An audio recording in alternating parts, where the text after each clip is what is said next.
bar when it's dead. Tears fled the hand, I'm weak, not dead. She's sweet like that. She confess, she's thinking less, I'm drinking less. Bad to test, best to get. Spontaneous, I stereotype. Put to rest tonight. Imagine, believe, and achieve it works. Skyline on the rise like fireworks. Smell to the back, don't touch my Hey, hello everybody, and welcome to this edition of After the Storm. Of course, I'm your host, Matt Clark, and today we're coming to you from the wonderful place Rococo's on Wahoo Wednesday. And thank you for joining this edition of After the Storm. Of course, we're your Oklahoma City Thunder post-game live stream, telling you the truth, not giving you sugarcoat, because we do not play for the Thunder. We do not work for the Thunder. So therefore, we're telling you the truth, teaching you what's happening. So today we were going to normally do our live stream as far as giving the breakdown last week, but I talked to Bruce, and he's broke out his Wahoo. This is Wahoo Wednesday and his Rococo hot chicken. So we decided to come by and do it tonight here on Wednesday night at Rococo. And of course, it's Rococo Western, located at 4308 Northwestern in Oklahoma City. You can call for reservations at 405-400-7495. They are open Sunday through Thursday from 11 a.m. to 10 p.m. On Fridays and Saturdays, they're open from 11 to 11. And if you've never eaten here before, you are missing out. It is fantastic. Love this place, and hopefully we're going to have Bruce on at some point tonight. So, but anyway, tonight is he's breaking out his Rococo hot chicken and unveiling it, and I've talked to several people who've had it tonight. I know I've already had it, and it is fantastic. I absolutely love it.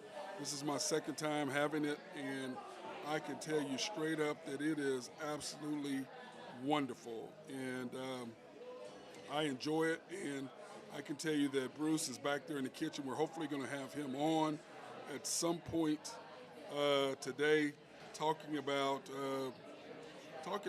the recipes and what's going on with it and all of that good stuff. So hopefully Bruce will be on so he can talk about everything that's going on here at Rococo. So we shall see if he gets a chance to come on. Let's hope that he does. But like I said, if you've never had a chance to come by and have food at Rococo, you are missing out. And their crab cakes have been voted as the best in OKC. So that being, without further ado, what I want to do is we're going to talk about, like I said, we're going to talk about the Thunder. We're going to talk about the grades. I'm grading each player on what they did, what they need to improve on, what the Thunder need to do, talk about our draft picks. All of that good stuff will be gone over tonight. Remember, the Thunder finished 41-43 on the year. Our over-under was 23.5. With Chet, it was 26.5. Without Chet, it was 23.5. I predicted that the Thunder would win 33, with the possible, if they do everything that I thought they would do at the beginning of the year, that they could win 40 games. And everybody laughed at me, and I'm going to find that video from the Unpopular Hour when we were breaking down the Thunder show, or breaking down the Thunder preseason, on what I thought the Thunder could do. Because when I saw last year, like for me, I don't go by stats, I don't go by analytics and all that nonsense. To me, it's all about the eye test. What are you doing? Are you getting open? What are you doing defensively? Are you causing problems for your other team? Are we having to get out of position to cover because you can't keep the guy in front of you? Those are the things that I look at as a coach, as a player, as an analyst. Those are the things that I look at. So overall, I would say that if I had to give the Thunder a grade this year, on a whole, I've got to give them a B+. I think that as a team, I would say, let me change that back. As a team, I want to give them a B+ because I can't give them an A because I think we fell 4 to 5 games short of what I thought, or 6 games short of what I thought we should have won once the season got going. Now, we were hamstringed because of what the coaches were allowing us or not allowing us to do. So that plays into it for me. I think we should have been more like about 45, 46 wins, would have put us right about 5th place. Now, the only reason why I'm saying it is because I believe that would have allowed the Thunder to have at least 2 home games. minimum. And if you're in fifth place, you're playing against the fourth place team. If we won the 7 or 8 games like I thought we should have, then it would have put us in fourth place. And what we would have done, we'd have had 2 home games, 3 home games minimum because we'd had 2 home games. And everybody talks about Sacramento, everybody talks about LA. Dude, ain't no place like Paycom. Everybody forgets we have the loudest arena in the NBA here in Oklahoma City. If you don't think fans this place would have been rocking, like Josh Giddey was saying, he said when it was, I forget what game it was, and the place was packed out for the first time. And he's like, God, I never heard it that loud. Dude, you have no idea, Josh. You have no idea. You guys keep doing what you're doing, and I promise you, you will understand of what this place was like. This place was a home court advantage for the Thunder, simply because you got 18,400, whatever it was, fans going crazy. Loud City was insane. We were up in club level, and then down low, the bowl was like full. People were going crazy. We're yelling. I can't even name the number of times that I lost my voice sitting there screaming. So, anyway, that being said, I give the Thunder an overall a B plus because I think we should have done better. But at the same time, I think we underachieved what I thought. That's why I cannot give an A, because I believe that we should have won more games than what we did. That's just my thought process on it. So let's go ahead and do the Thunder, the grades. And here are the stats for the season. The Thunder finished 3rd in points, 120, 116.5. Can't do that. Field goal percentage, we were 24th out of 30 teams. Our opponents, we were 17 out of 30 teams. So let's say we played a little bit better defense than what it really showed. I think we could have done better, but we still played really well. 3-point percentage, we were 18th, and we were 15th in defense. And so that had a lot to do with the end of the year. We played better defense at the end of the year, closing out, not giving up shots. Because you guys can remember the games where, God, in the beginning, people were wide open. Nobody was guarding anybody. It was so frustrating to be able to see, like, dude, can somebody come out there and grab somebody? Can somebody get somebody? It was so frustrating for us as fans to be able to watch that. It was just ridiculous. It was really hard. Assists, we were 21st as far as we were, and then of course defensively, we were 20th, which is towards the end of the pack. We got to get better. Points in the paint, we were 4th as far as scoring, but we were 17th as far as what we were giving up, which goes to show what the Thunder are going to need. We talked about this. A, we need a shooter, because you can see 18th, 35% is not very good. We got to shoot better than that because they're wide open. B, we've got to play better perimeter defense, because you can see that as far as field goal percentage, 17th, 15th. We need to be around 10 if we want to go far in the playoffs. You got to be in the top 10 if you want to go in the playoffs. If you don't, if you just want to do one and done, first round series, get to the playoffs, then fine, stay where you are. But if you really want to get better, we need to move up in the top 10. So we need a perimeter defender and somebody to keep someone. And then with points in the paint, 17th, we need somebody to be able to rebound. Now, Chet should alleviate that along with Jay Will, because Jay Will really advanced towards the end of the year as far as once he actually got playing time. So anyway, that's part of what we really need to see as far as J-Dub is concerned, or Jay Will is concerned, him getting better, him being able to box out more, because the Charlotte game we were talking about, I was talking to some guys in here earlier about the Charlotte game and what we gave up, simply because I believe J-Dub was in the game. We don't give away those shots. We don't give away those extra rebounds, because J-Dub with the big body, because Jeremiah Robinson played great, but at the end of the year, he just was not there. When he came back from injury, he was not there, but we'll talk about that in a minute. Assists, we were 9th, and then we were 2nd overall in assist-to-turnover ratio, which is fantastic, because for a young team, for us to be that good and hold on to the ball and not turn the ball over, that was just absolutely amazing. A lot of that had to do with the fact that we turned other teams over. We were 3rd as far as turning opposing teams over. So that was a huge thing for the Thunder. Offensive rebounds, you can see that we were 9th as far as getting rebounds, but we were 29th as far as giving up those. 29th. There's only 30 teams, guys.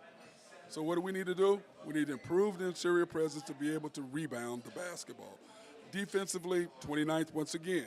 What do we need to do? Inside presence. So the things that Sam Presti has to address, we need a shooter, because we've got to be able to shoot the ball better, especially if you're going to kind of compete against the upper echelon teams. You got to be able to shoot the ball.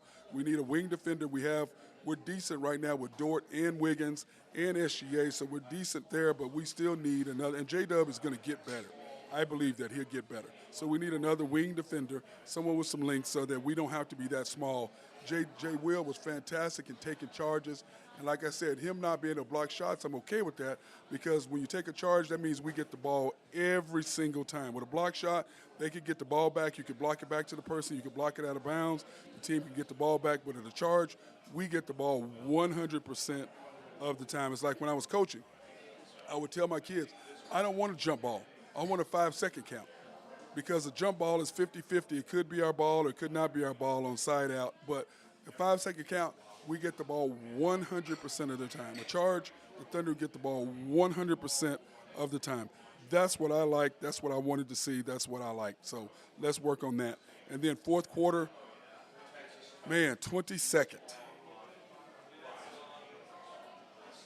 And remember, third quarter we were first in point differential in the third quarter. First. Fourth quarter, 22nd giving up points. Why? Because of who he started the fourth quarter with, the lineup that you started the fourth quarter with. It killed us. It killed us, over and over and over. Oh, and there's my man right there, Bruce. Here, sit down, my brother. You don't want my sweaty. Oh, we don't care about that. Nobody knows about that. That's my guy, Bruce. What's up, big dog? Hey, bud. How you doing? I'm great, man. I'm blessed. Hey, I tell you what, I was just telling everybody we're here, and the Wahoo Wednesday, we talked about that. My guys were yelling at me about that because I said I'm going for chicken.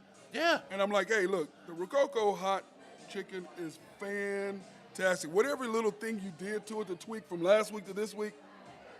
Yeah, worked on the spice mix, if you will, real hard today. And I think we got a great blend of smokiness, heat, and sweet. Mm-hmm. And it came out awesome. Yep, so. that and I'm not a coleslaw person. Right. But whatever's in that coleslaw is, oh my God, it's fantastic. It's a sweet slaw, so to combat some of the heat. And then when we do the Rococo hot chicken sandwich, I put that slaw right on the sandwich. Okay, now wait a minute. Now see, now you're throwing something else at me. Indeed. I don't have the sandwich. Tell me about the sandwich. Wednesday for lunch, so the Rococo hot chicken sandwich, the sweet slaw on Texas toast. Oh. Red beans, fries, and the bread and butter pickles. Man, okay. I'm not unhappy about anything Wahoo I had Wednesday. tonight. Wahoo Wednesday. Dude, I love it. I tell you this. I told Bruce we had a couple friends that were going to come, and she went to pick up her friends, and she went out to the car. Her tire was flat, and they had never been here before. Two people who had never been here. I'm like, who the hell haven't been to Rococo's before? Well, soon. No, but it's when people say that, I'm like, how? Where, have you been under a rock? My line is, I'm just thrilled to see you when I see you, so when I see you, I'm thrilled. That's it. Well, you get to see me all the time now. It's warmed up again. Thanks, buddy. And I appreciate it. And it was so funny is your crew tonight, they were like, Matt, what can we do? I go, well, this is all I need. And I say, well, I need some more light because it was a little we had to lighten it up because you couldn't see me earlier. So, because normally, don't start. I'm not. Don't start. Hey, you don't have to walk through the door because the door is open, okay? You can look in. But normally I'm here doing the daytime at lunch, and it's so bright. It's a great spot. So it's great. I love it right here. Plus, you got a great view of the bar. And I had to ask your patrons to make sure they were okay with being on camera. Oh, that was kind. So, because I don't want people, some people, and I told people, go that way. If you don't want to be on, go that way. And they were like, we got a casual vibe. Well, I know that. But, not everybody wants to be on. That's true. That's true. So, we learned that. Okay. So, now tell us some of the things you got going on. Do we have any specials this week? Oh, the fresh fish rotates almost daily. New menu rollout. So wait, what? Yeah, new menu? What are we changing? We changed our seasonal salad, the bass presentation, The bass is fantastic. How are you going to change that? We're adding some stone fruit to the 5-grain mix, and we're going with golden beets. Beautiful. It's just gorgeous and fresh. Barramundi right now.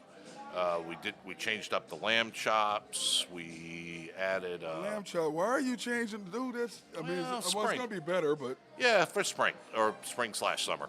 So with the lamb chops, we're doing like a warm couscous salad with cucumbers and tomatoes and mint.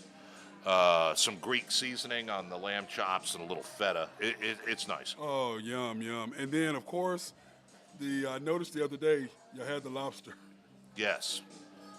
So we Now, did. do you bring that out just every so often, or do you have Yes. once a month, or do you No. have a certain time? Or Well, prices right now are Okay. running the market ragged. So, but I had promised some dear friends for April 22nd at Shen Day. So we did a little Shen dinner down at Penn. But I'm gonna tell you this, guys. If you have not had the lobster, oh my God, because you came in here had that lobster boil with the. Oh man, I just want to go home and lay down, Bruce. I was, Mark. It was me, Mark, and Maya. And we were at the bar, and I wanted to go lay down after it was so full because I think you gave me the biggest damn piece of lobster tail that you had in there, and it was Whatever we fantastic. can do, that's for sure. Now, are you doing any changes, or like I tell people about the other location, the original Yep. location, which is where you do your catering now? How do they do that? Do they call you? They open? How does that work? So, Rococo Catering website. I'm so proud of the team. They've entirely redone the venue. It's an event center. And what we're going to do, Matt, nobody knows yet. This will be the first Oh, wow. announcement. So we're going to run a contest. We're coming up on our 20th year anniversary Already? already. So we're going to run a contest with the public because we're going to rename the original. New signage, new Wow. logo, everything. And we want the public to contribute. And then if we pick their logo or their name, they'll be compensated nicely. Oh man, I love it. Because I tell you what, Bruce and I have known each other since he came to Oklahoma, basically. Yeah, 03. Yeah, and with the lovely wife. By the way, where is our girl at? She at home? I think she's out with the rest of the family having Oh, dinner. okay. Well, anyway, his lovely wife, Amber, I love her. When I met Bruce, was on their first date. Yep. As a matter of fact, and we instantly bonded and just been best friends. And I tell you what, the original location, it was cozy. And the thing I like about the new location versus North Park, Yeah, oh, yeah. as this one, it still have the fireplace, it's got the coziness, but it still has that airy. It's got a open vibrancy feel. Yes, to it. Yes, yeah. yes. And- It's open. It's what we wanted to do for years. And right in the middle of it all, we pulled it off. Yeah, Reinvented. And the patio is fantastic. I Great love the patio. patio. Oh, I love the patio. Wide open when we want it to be. We can shut it down. Live music. The fountain and the goldfish out there. And it's a cool place. Now you're having live. We talked about live. Now, when are you doing the live music? Is it every day? Is it once a week, or when is it live? We're trying to do it every Wednesday till Okay. the hot weather hits. And then we're doing every other or so Sunday brunch. We did one a couple of weeks ago. The weather was drop dead gorgeous, packed. We spilled it into the parking lot. We had a great time. We had a great time. Well, I can tell people. I tell all day long. If you've never had their brunch, bro, let me tell you, don't just do the brunch because the brunch here is just phenomenal, phenomenal. But now I am prejudiced, so I'm biased. Biased, that's a better word. Prejudice. There you go. That sounds right. But I'm very biased when it comes to this food because the food is fantastic, the atmosphere is great, the service is just impeccable, the food is amazing, and that has to start with the top down, I believe. Plus, you have an excellent wine list. Now that I've sampled your wine list. We do, yeah. And Ivan, our wine guy, our beverage guy, our extraordinaire, one of the most interesting men on the planet. I like that. He does a great job with it. And there's always things on there that you don't see virtually anywhere else. And I think that's a lot of the fun of it. Yep. And the thing, this is the deal about Rococo's, and this is a compliment to you. The thing about it, when you come in, it's so inviting and relaxing and homey. You feel like, hey, if you want to get a little rowdy and have a little drinks or whatever, you can do that at the bar. Yep. If you just want a chill, nice dinner, you got nice little cubby holes where you can have a nice dinner with the wife or girlfriend or whatever. So, Sure. And then, of course, they do have parties available because we've had parties here before. I missed the last one with Drew Henthorne and the family. Yeah, it was. They had 15, 16 of them, and so Yeah, we got a little private dining room, and then, we'll section off like we did tonight. Yep. We'll section off an area of the restaurant and have fun. As long as nobody gets hurt, do whatever you want. Well, that's fantastic. And anything else you want to talk about the show? Man, Bruce, you're anything? kind. Thank you, Matt. No. I mean, this is the deal. See, it's so funny. Is last week I talked to Bruce. He's like, "Hey, I'm doing this deal. Come in and try this little chicken." And I said, "Well, I like chicken, bro. So let me come in and try it." And so, and it's Nashville wink style. Yep. But it is fantastic. fantastic. The hot chicken, Rococo hot chicken, is really good. And so then I was supposed to do the post-game show last week, but Bruce talked me into coming back this Wednesday and doing the post-game thing here, which is what we're doing. And I told Bruce, hey, when you get done, he's cooking. Hey, just come in and take a quick break because I know you got to take care of your people. And let's talk about it. So any events or anything coming up besides the menu change? No, just come say hi. Come give us a hug. Mother's Day is coming up. We have a beer dinner coming up. That'll be a big announcement in the next week or so. Another wine dinner coming up. So we're playing. We're having wine fun. dinner, you do that about once a month, though, don't you? I think we're looking at every other month now, maybe once a quarter. But Chef Jason's really excited about the beer dinner. Oh, I love Jason. Yeah. I haven't seen him. Was he back there? I didn't see him back there. He's off Wednesday, Thursday. Oh, okay, no wonder I didn't see him. I was like, That's one of the reasons I'm sweating it out on the line tonight. So. Well, all right, brother. All right, I know brother. you're gonna I love appreciate you. Thank you, brother. I appreciate it. That's our guy, Bruce Reinhardt, the owner chef of Rococo. I appreciate him letting us come here and do the show today. And he's fantastic. And like I said, if you've never had a chance to come here and eat, dude, you've got to come here and eat. The food is fantastic. So that being said, let's take a quick break and thank our sponsors real quick so we can get back into the show. Collaborative Logic for getting us up and running and doing all the things that we need to do. So I want to thank Collaborative Logic. We appreciate them so, so much because they are absolutely amazing in what they do for me and for the show. So thank you, Collaborative, for everything that you're doing to keep us up and running. In fact, I need to get in there because there's some things that I need to change and get done.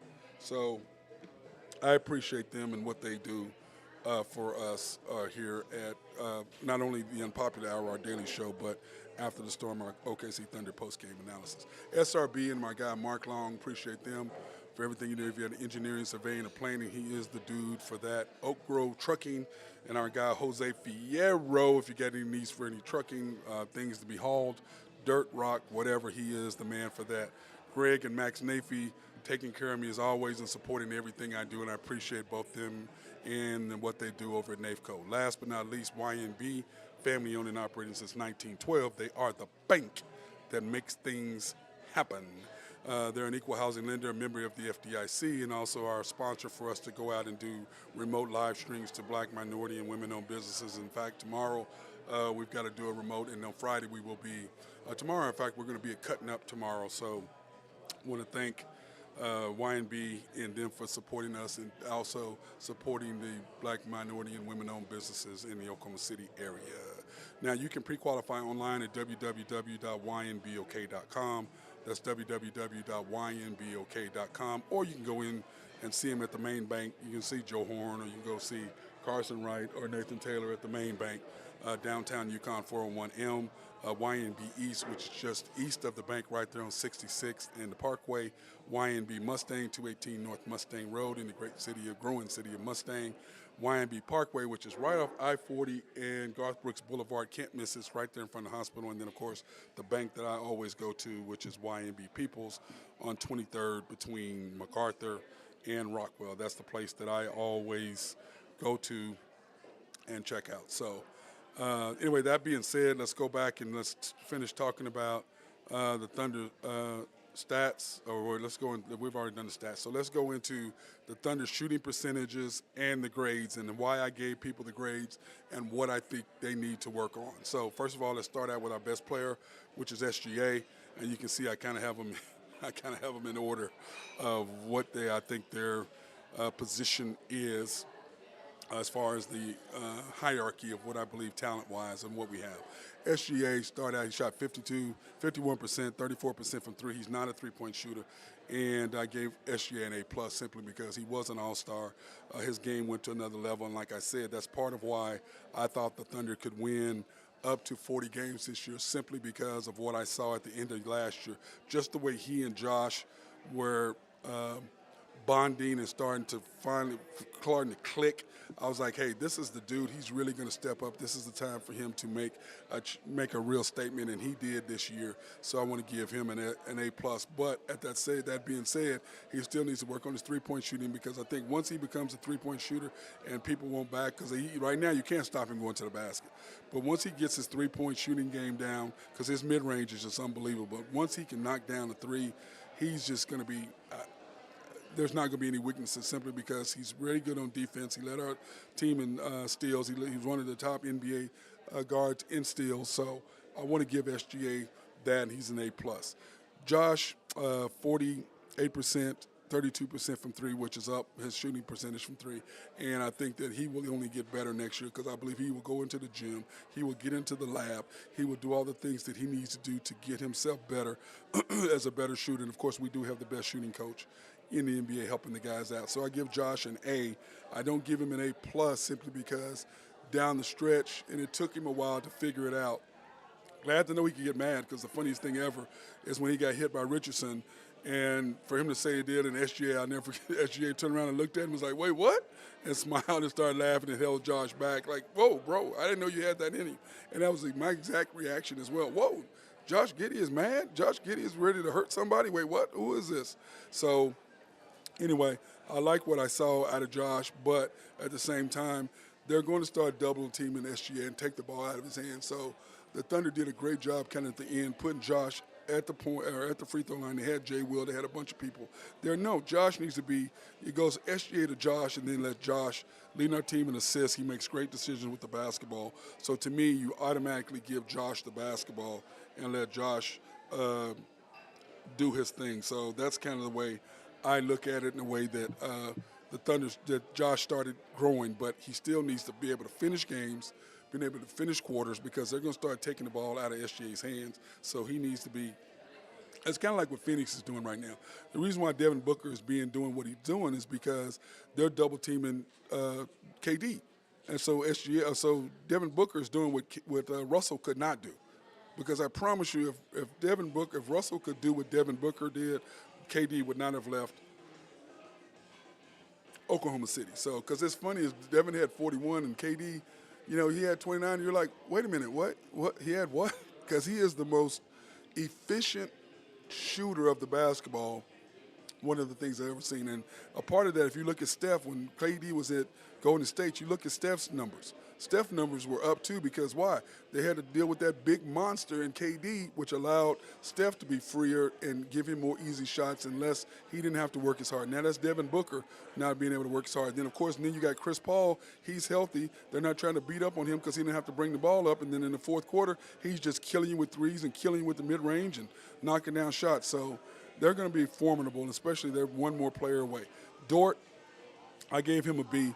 38%, 33% from three. I think he shoots too many threes. He's not very good at it.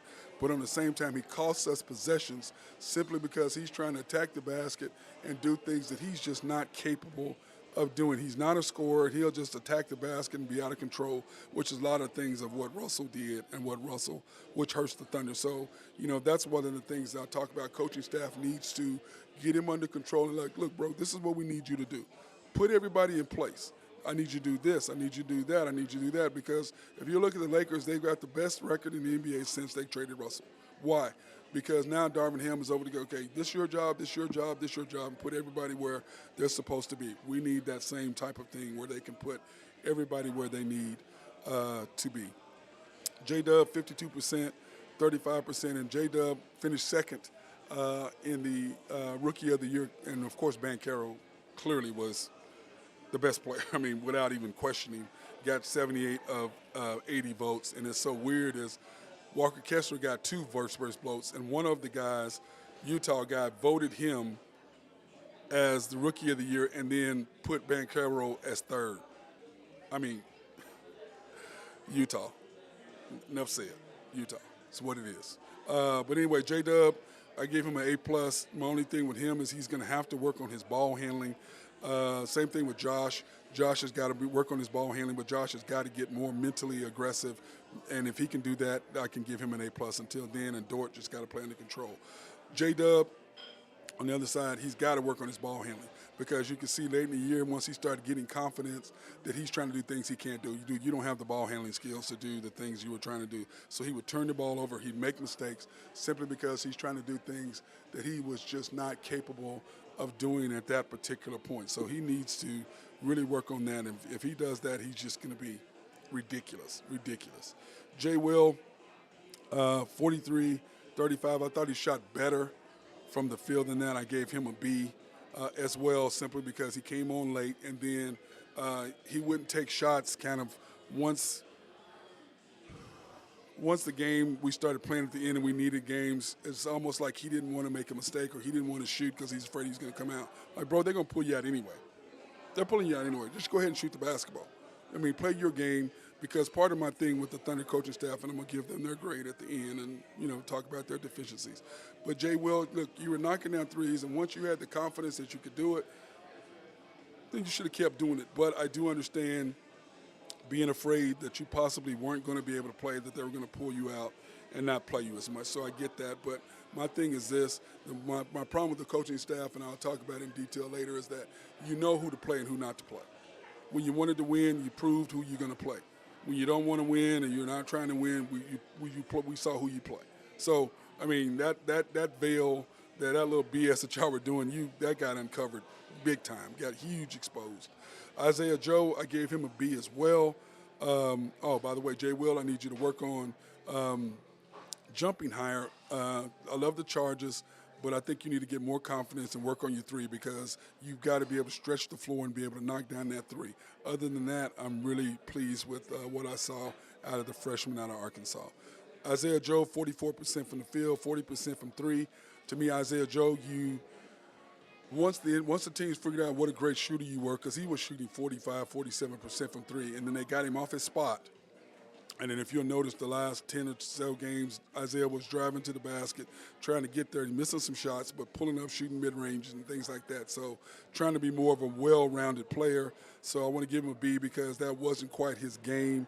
Even though he did try to do that, I think it hurt us more than helped us, simply because I don't think his game fit what he was trying to do. His game was not ready for what he was being called on to do. So I gave him a B for that. And then defensively, he was pretty good defensively, but I gave him a B simply because once they got him off his spot, he could not fulfill and do the things that he was doing once he was knocking down threes. So I gave him a B because of that. So he needs to be able to knock down the three and then work on his mid-range, where he's going to the basket, finishing at the rim, and being able to do his pull-ups. So those are the two things: finish at the rim and do pull-ups. Those are doing his mid-range. Those are the things that I think Isaiah Joe needs to work on. Wiggins, I mean, look at that, 39%. I gave him a B, and I gave him a B because he wasn't finishing at the rim. I mean, he was playing out of control, and, as soon as he missed the shot, you can say he looked straight over the bench. You should never have your players, if you're playing, your player never should have to look over the bench thinking they're going to come out. But that's what he'd do. He'd sit there and miss a layup. First thing he does, oh, man, they're going to pull me out. And why is that? Because at the beginning of the year, we were 6-0 as him as a starter. All of a sudden, he didn't start and wasn't playing. And I'm like, okay, what is going on here? Why are you not playing this guy? Because at the beginning, I don't know if you guys remember, it was SGA, Josh, Dort, Wiggins, and Poku. And then J-Dub was coming off the bench, and the Thunder were rolling. Okay, then once we started winning, what did we win? 6 out of 8 or something, 6 out of 9. All of a sudden, Wiggins quit playing. It was like, so we're not trying to win, which is why the players went in and said, hey, look, we're trying to win. And you could just see they started changing that up a little bit. But Wiggins, he wasn't playing as much. I'm like, how is he our best wing defender other than Dort? And then you play him the last 5 minutes of the game, but then he don't get no play in the rest of the time. I mean, what are you doing? Oh, you're not trying to win games. That's because of your lineups, which is the reason why the Thunder finished where they finished in fourth quarter, giving up that many points. Sarge, again, by the way, Wiggins needs to work on finishing at the rim. Like the fact that it's three. He needs to be able to have more confidence that he's not going to be pulled out. Whether that happens or not, I don't know. We'll see next year. But he needs to work on finishing at the rim better. And if he can do that, I think that he'll be just fine, and I can give him an A if he continues to go in that direction. Because you look at his numbers, 39% from three is fantastic, 51% from the field. And if he'd have missed, I don't know how many layups he missed going to the basket, kind of out of control. So play more under control, being able to finish at the rim. Sarge, 51%, 39% as well for Sarge.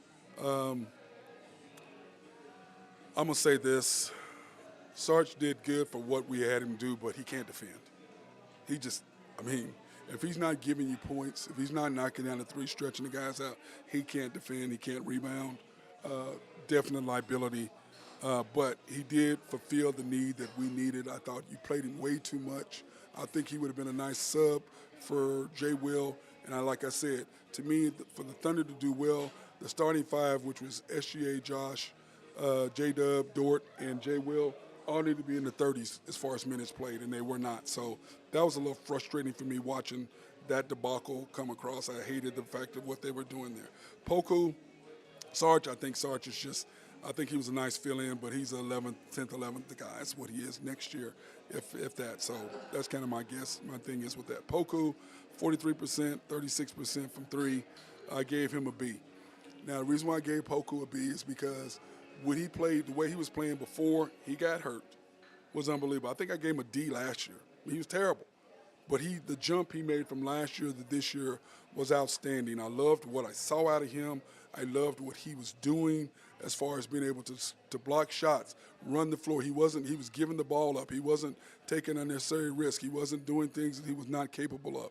He's playing under control. So I want to give him a B because of what he did. Now, when he came back after injury, he was not the same guy. He was just not the same guy. So that's why I can't give him anything higher. So I graded him based on what he did pre-injury, not post-injury. So pre-injury, he played great, and I have zero complaints about Poku before he got hurt. I thought he had an outstanding. He was blocking shots. He was active around the rim, getting the ball out. Wasn't trying to go coast to coast and, score. He was giving the ball up to SGA and Josh and J-Dub and then running the floor, getting the ball back. So I liked what I saw out of Poku pre-injury. Robinson Earl, same thing. Gave him a B. This is all graded on him before he got hurt, because when he came back from injury, he and Poku they should have been on the court. And I said that many times on the broadcast, that neither one of them should have been on the court because they just weren't the same guys as before. They were killing us. They were hurting us. Whereas before they were huge helps to the team, and then, bam, that's what ended up happening. So that was my issue with them. I graded him and Poku both on what they did pre-injury, not post. Trey Mann, C. Ever since that game that he shot 24 times against the Clippers, I think it was the fourth or fifth game of the year, I'm like, dude, you cannot shoot more than the best player on the team shoots. And the Thunder put him in purgatory for the most part after that. And it just completely deflated him because he would knock down shots. He had these moments. And then all of a sudden he'd take a shot 5 feet behind the line. I'm like, Trey, what are you doing? Why are you shooting that far? You're not going to make that, which is why his numbers end up failing, because when he was at the three-point line, he would knock down that shot or go into the basket doing mid-range. If you remember him last year, he was knocking down the mid-range, knocking down floaters, knocking down teardrops left and right last year. This year he decided, I'm going to score and I'm going to score all these points. I'm going to do this and I'm going to do that. And no, I'm with the Thunder 100% on that. I think they could have handled it a little bit differently, but they totally just broke him and his confidence. So that's unfortunate for him, but anyway, I give him a C. Kendrick Williams, I gave him a B. Pre-injury, he played pretty good. I'm not a big fan of his, but he played really well. He was taking charges, and, he's not that great of a wing defender, but he can defend in the post a little bit better, and he did a really, really good job of that. He's still not one of my favorites, but, I'd much prefer Wiggins over him because Wiggins can actually defend on the perimeter better than Williams can, because just looking, like I said, from my eye test, from the way that I look at the game, I just saw him as a liability. But for the most part, he was leading the team, he and Jay Will, in charges, simply because he'd slide over. As long as he was in the paint or close to the paint guarding the big, he would turn the ball over, get a charge, and do whatever. My problem with him was that he got out of control and he was trying to do too much, more than he was actually capable of doing. That was the issue that I did have with K-Rich. But overall, I gave him a B. Pre-injury, of course, he did not come back from injury, so we shall see what's going to happen next year. Lindy Waters, 39 and 35, gave him a C. C minus. I mean, he can't defend. He was shooting 50% from three in G League. He's a G League player. He's just not he's not on this level, and he should not be playing. But it was as funny as that whenever the Thunder were trying to win a game, he didn't get off the bench. because they know that he is not one of the top 8, 9 players. They know that. But when they're trying to slide one and, because this is the thing with the Thunder, the reason why they finished so low, the fourth quarter, the team players he would start in the fourth quarter, the Thunder would get down so bad, and then he would not sub anybody in, our players in, until the 6-minute mark. And then by the time the guys get in there, you got to fight like hell. And then who do you have in the game closing out? SGA, Josh, Dort, J-Dub, J. Will, Isaiah Joe, and Wiggins. That's who you have the last 6 minutes. Those are the only guys that played. And I'm like, well, what's the deal? And it was just them not being able to figure out the fourth quarter lineup at the beginning of the fourth quarter was the detriment to the Thunder. So the one thing that they're going to have to figure out is that. But I just gave Lindy a C. I mean, he's okay. He's an OSU guy, and I was kind to him because of that. But he's not. He's a good kid, and he's just not an NBA player. He's just not right now. And 30, 35, or 30, what he was shooting, and he's shooting 50%. That's 15-point difference. 15 points. And then when it needed him to make a big shot, when we needed to win, he couldn't knock the shot down when we needed. So, and he can't defend. He was a liability on defense, which is why you did not see him at the end of games, and you saw him during the games. And I'm like, this is my thing. When you put him in the game, what that says is you'd rather have him than SGA, Josh, Dort, J-Dub, Isaiah Joe, and Wiggins in the game. That's what that says to me. You'd rather have him on the court than one of those 6. And I never forget when this year when he pulled Josh out and left him on the court. And I'm like, what the hell are you doing? And I remember the Phoenix game when the fans were sitting there screaming, get him out the game and put SGA in. And he waited and waited and waited until, the Thunder, the Suns got going, and it was too late, which is what he did. As one guy calls him, he's 2 minutes too long. Another guy calls him the minutes manager. I call him Mr. G League. And I think he is very good at getting players to get better. I think he's fantastic at that. But now that players are able to go to the next level, I think he's out of his zone. I think he's out of his place trying to do that. I just don't see it because of the mistakes that he makes. He's just not there. Jang, like I said at the beginning of the year, I'm not going to judge him until next year. He's got the potential, but he's a European player, and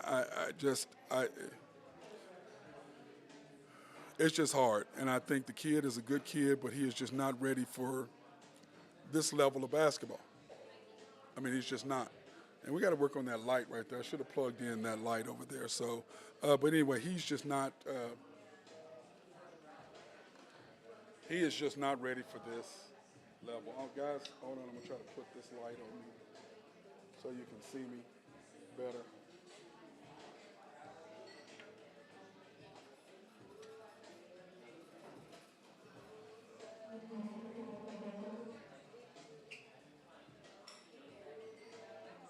There we go. I kind of faded in the darkness over there.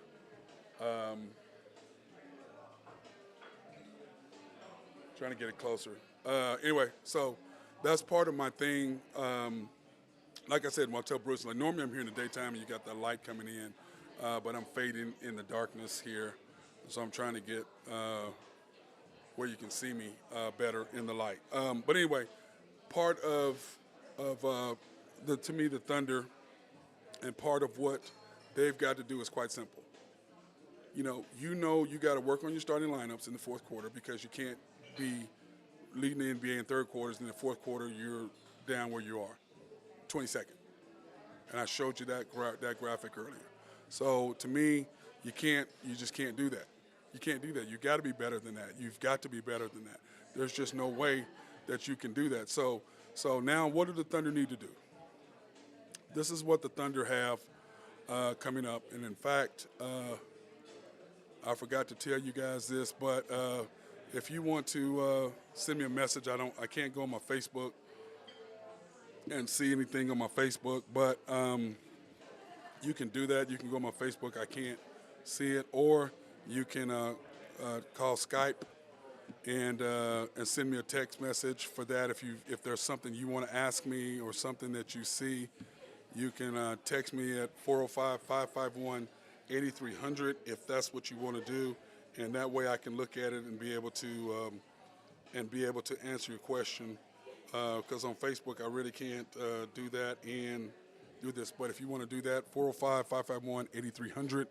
If you have any questions, please, by all means, do that if you want to. And then, but anyway, like I was saying, the Thunder draft picks this year, this is what we have. We have 15 picks in the next 5 years. This year we have our own, and I think we have like a 1.57, whatever it is, percent chance of getting the number one overall pick or into the top thing. And this is my thing. And I was just talking to this guy about this these couple guys about this while ago. For me, the Thunder, if you don't get one of the top picks, was it worth it to lose those 7 or 8 games and keep the Thunder fans from having a home game? Was it worth it?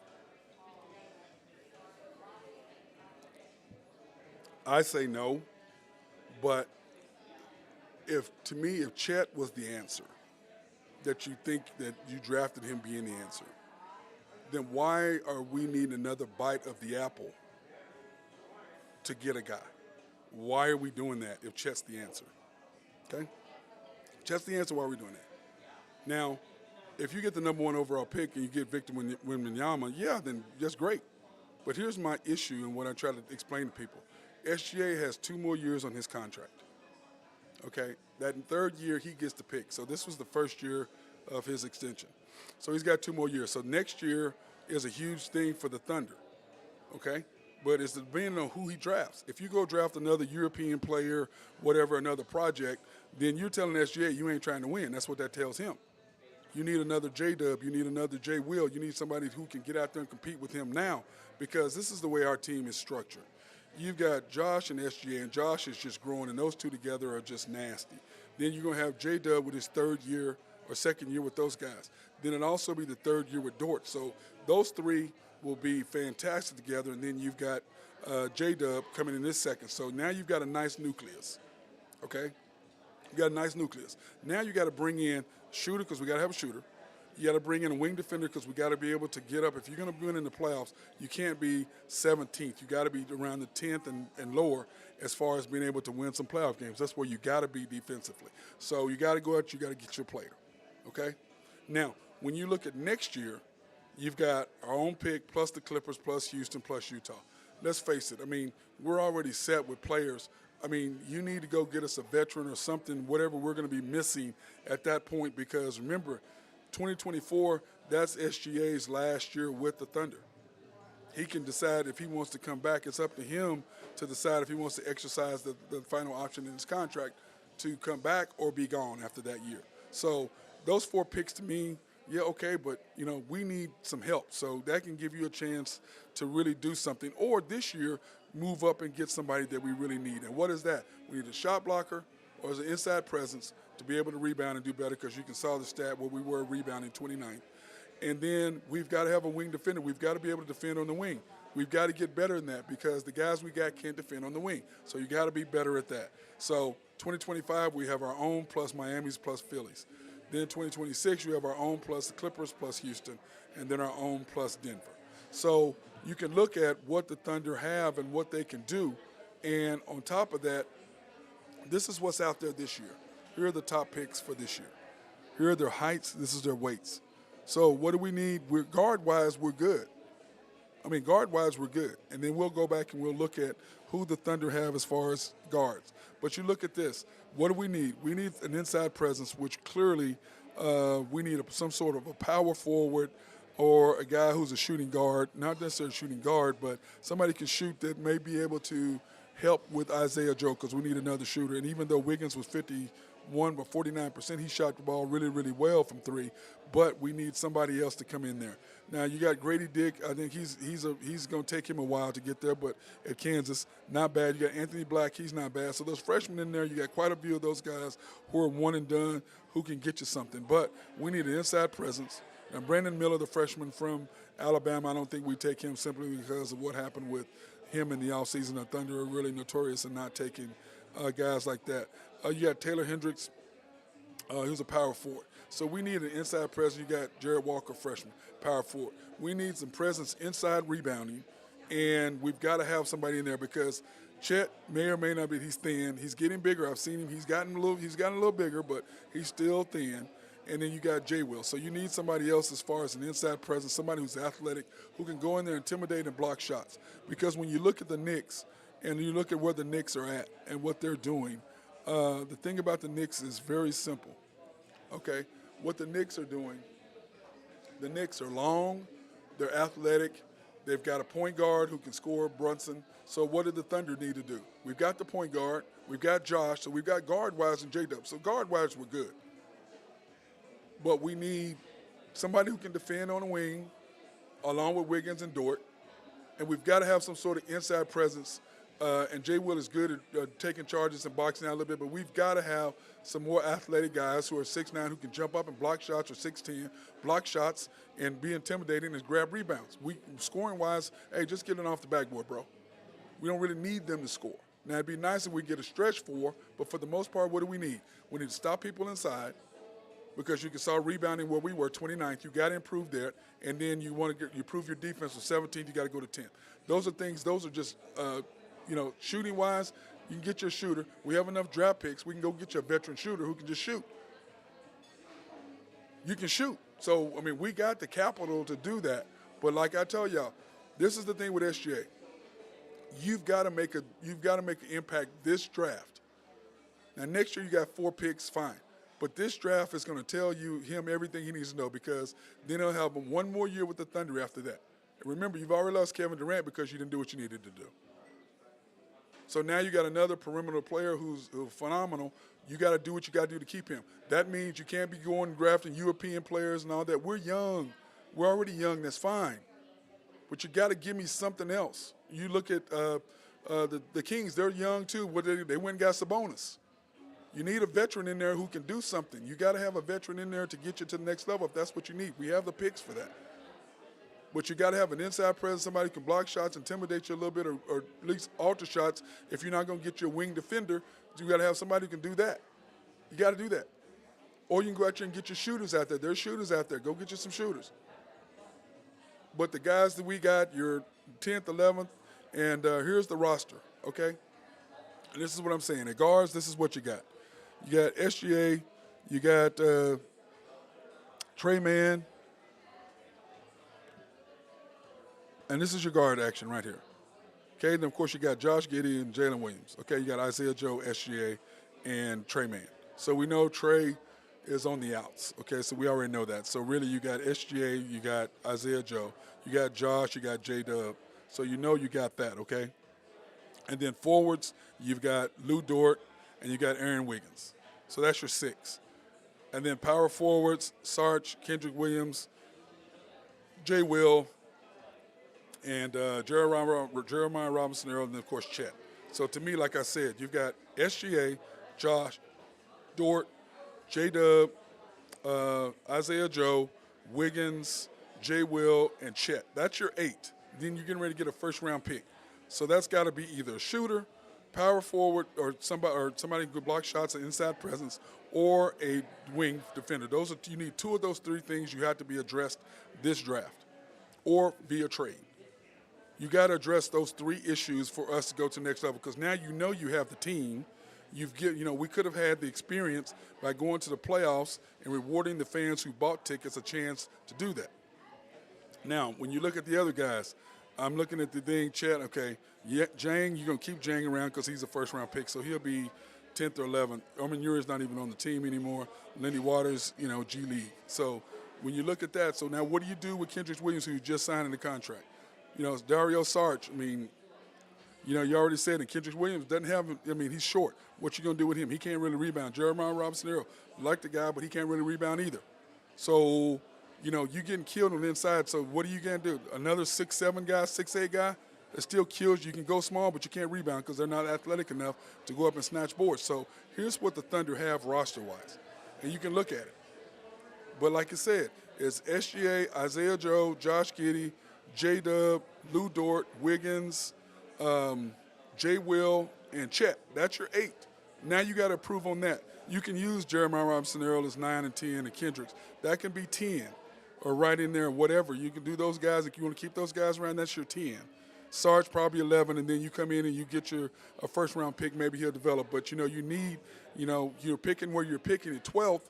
you should be able to get you somebody who can contribute right away to the starting lineup, I would think. Plus, I gave you the list of the guys that are coming up. You have 4 first-round picks next year. So if you really want to move up, you can move up.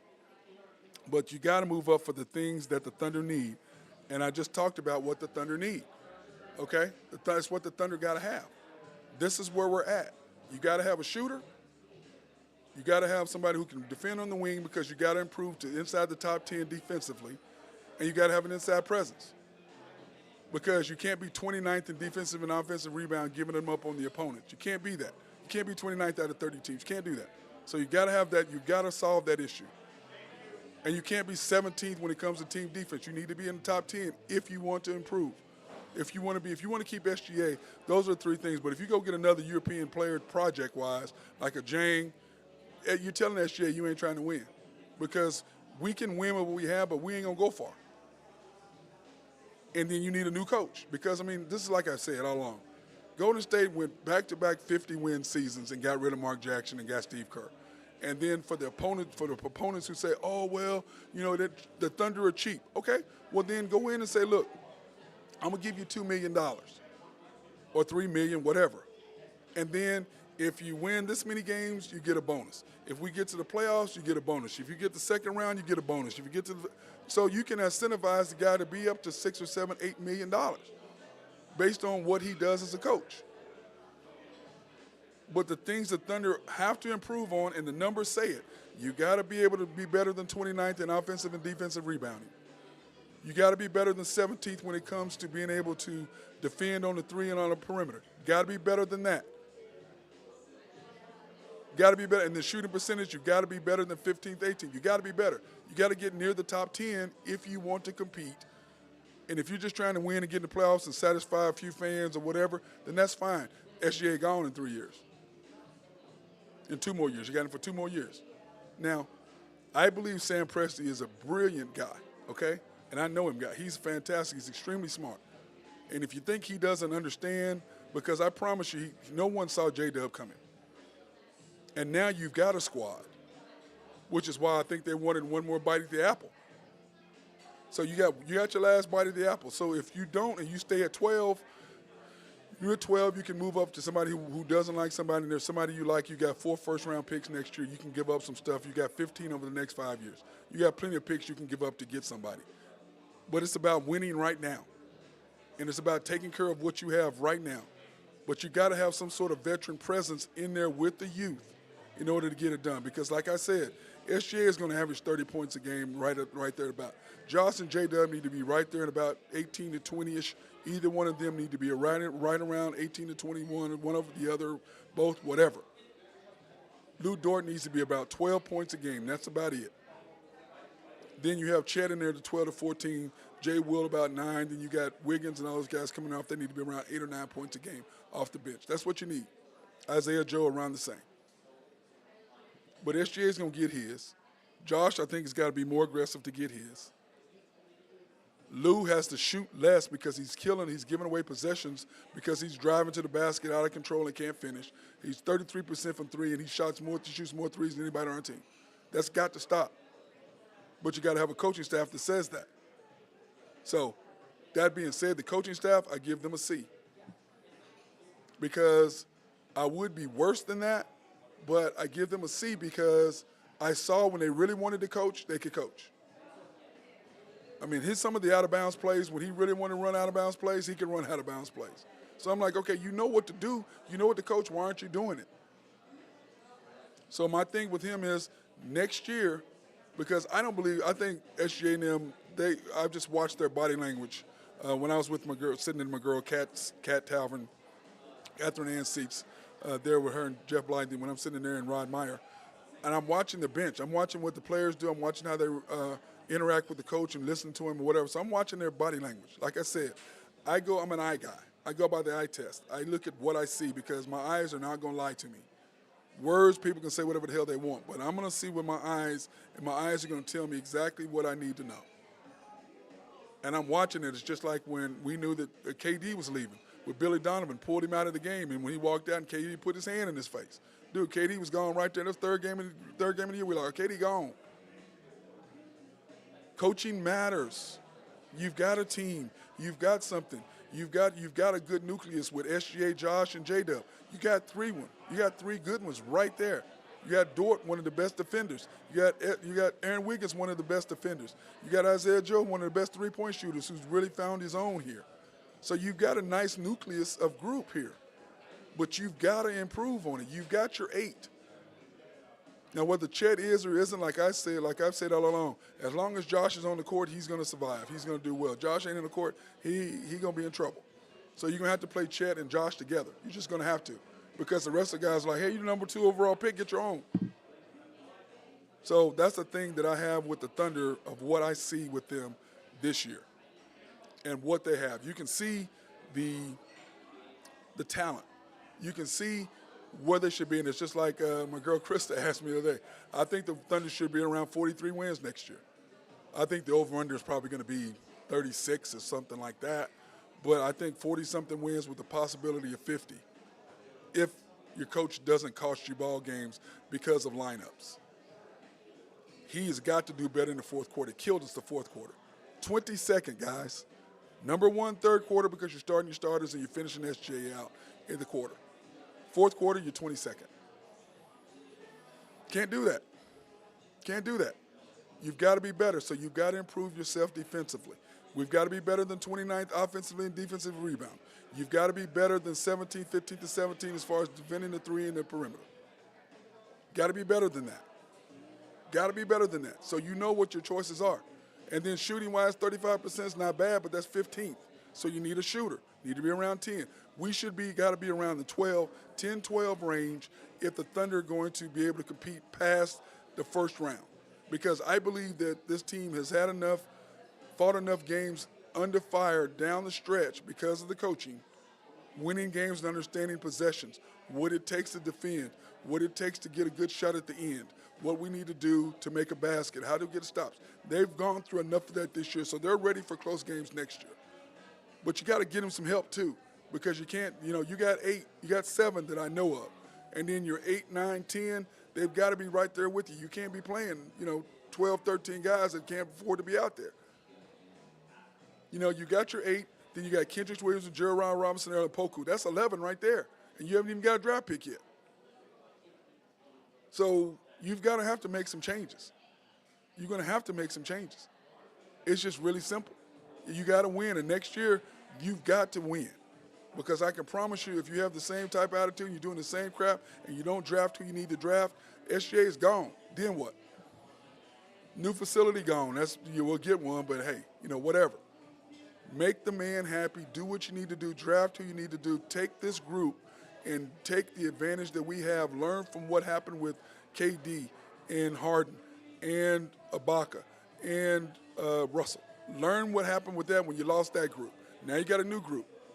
So let's go draft guys that can help them, not just peripheral type guys who are just out there wasting picks. Let's go get somebody, a Steven Adams. You go get a Steven Adams. You go get the Joshes. You'll get the J-Dubs. You'll get the J-Wills. You'll get the Hardens. You go get the Westbrooks. You'll get the Ibakas. You'll get the KDs. That's who you go get. These guys over in Europe, these guys can't play. Jane can't play. He may never play. And you wasted 3 first-round picks on him. May not ever play the project. The project days is over with. If you continue to go down that road, you're losing SGA. I can promise you. Everybody's watching who you're going to take this year, and this is going to make a difference because you got 8. You got a good 8 that can win you 40-something games. You got a good 8. But if you think that West is going to be down like it was this year, not going to happen. So here's your opportunity to really do something. So that being said, I want to thank my guy. I'm here at Rococo's. I want to thank my guy, Bruce Reinhardt, for the Wahoo Wednesday. The Rococo hot chicken is fantastic. Bruce was on. I hope you guys got to listen to him talk about the different things that he has on the menu, and they're going to change up the menu and make it better. So hopefully you had a good chance. Got a chance to listen to that. He's changing up the fish, changing up the menu. So for a little springtime, little change. So it's going to be fantastic. And like I said, they're open Sunday through Thursday from 11 a.m. to 10 p.m., Fridays and Saturdays from 11 to 11. Of course, they got for catering and events. Of course, the catering and events place is down there at the old location on 27th or 28th in North Penn. the old location. But Wahoo Wednesdays, come in for their Rococo hot chicken. It is fantastic. It is well worth it. I promise you that. And you guys that know me, y'all know that I like food. And if I tell you that it's good food, then it's good food. Okay. That being said, I want to thank everybody for supporting us this year. We will be doing updates once a week. Probably every Wednesday, we're going to do an update, Thunder update, so a different Thunder show. And then, of course, we're going to be changing over to a podcast so that you guys can listen to the podcast. Now, the way it works as of now, you know, there's different ways that you can watch the show. Okay, you don't have to go to that. You can watch it. Let me see if I can find it here. And that's one of the things, like I said, part of what I'm going to be doing. Anyway, you can go to www.mcsportsnetwork.com. You can watch all the previous episodes. The Unpopular Hour with Matt Clark. Search that on YouTube. The Unpopular Hour with Matt Clark. After the Storm, OKC Thunder. That's also on YouTube. So go ahead, search, hit the notification button, and every time we're on, you will get a notification from YouTube. And, of course, we're still going to be on Facebook, so you can do that. So, like I said, After the Storm OKC Thunder on YouTube, The Unpopular Hour with Matt Clark on YouTube, or you can go to www.mcsportsnetwork.com, and then you click on that and watch any of the shows there. So those are the different ways that you'll be able to watch the show. If you want to come back, if you missed it, or if somebody wants to see it, you can rewind it, or you can go to my Facebook and watch it there as well. So that being said, hey, proud of the Thunder, 41-43. Nobody predicted that but me, that they'd win 40 wins. And so let me pat myself on the back there a little bit. That being said, hope everybody have a fantastic night.